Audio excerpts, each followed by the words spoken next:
Permission to enter po. Okay, so good people, my name is Ricardo Filio. I am your nurse for today. So for verification purposes, may I ask your full name, birthday, and your MR number? My name is Kayla Castro. My MR number is 1234 and my birthday is October 9, 2000. Okay, so for today po, Ms. Picasso, I will do a simple procedure which is I will check your oxygen saturation, but before that, I will check your response for confirmation.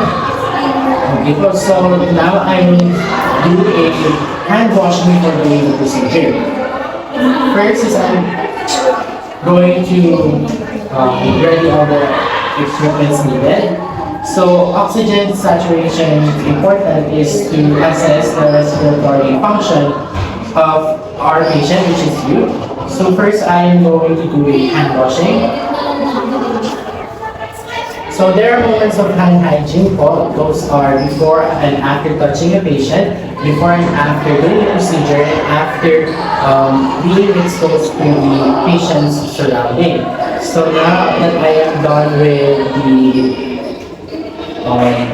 the hand washing, I will now don my PPE. Let us assume that I am now wearing a gown. Next is I am going to wear some mask, some surgical cap, this, and of course some gloves.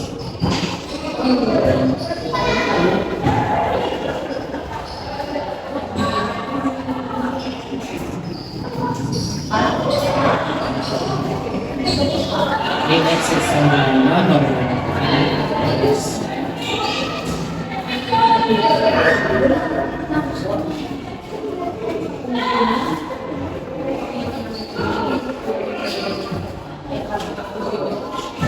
So now I will now put my goggles. Okay. After that, I will now gather all the equipment needed again, such as the alcohol, the pulse oximeter.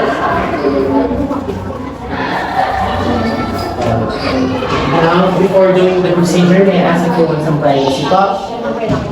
Okay po. So now I will do the procedure. First is I am going to check if the pulse oximeter is working.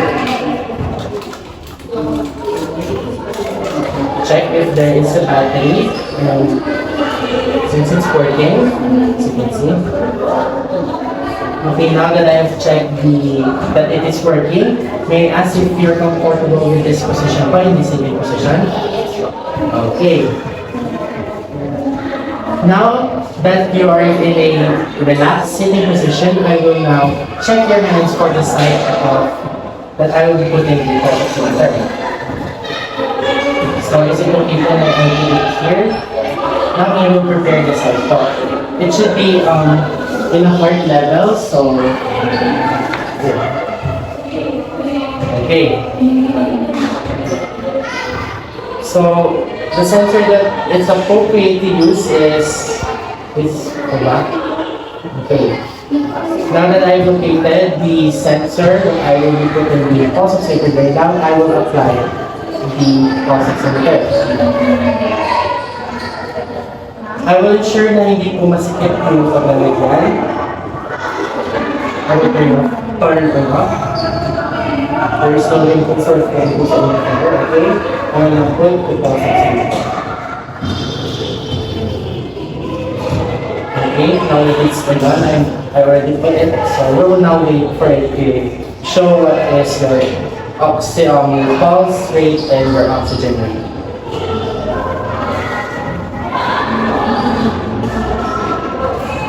Are you comfortable with this po? Do you have any medical history of respiratory po?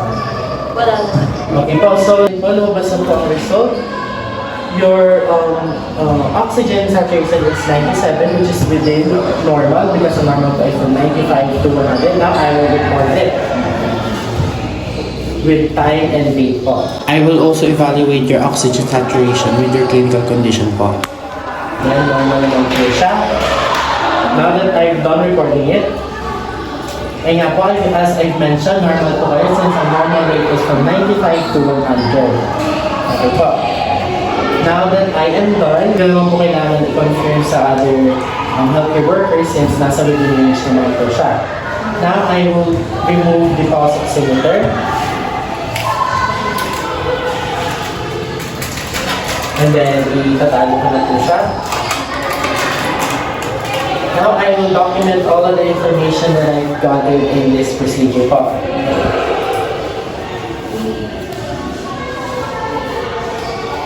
After documenting all of the necessary information, I will now go remove my personal protective equipment.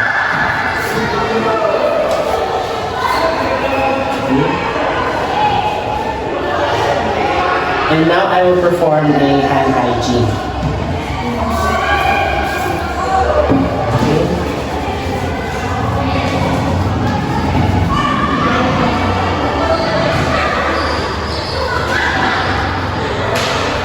And now po, I will inform you or explain to you the holistic nursing care, which is your physical, your mental, social, and emotional po. We do this to make you feel comfortable. And then I will take you po for operation. And do you have any question po? Okay po, thank you po for operation.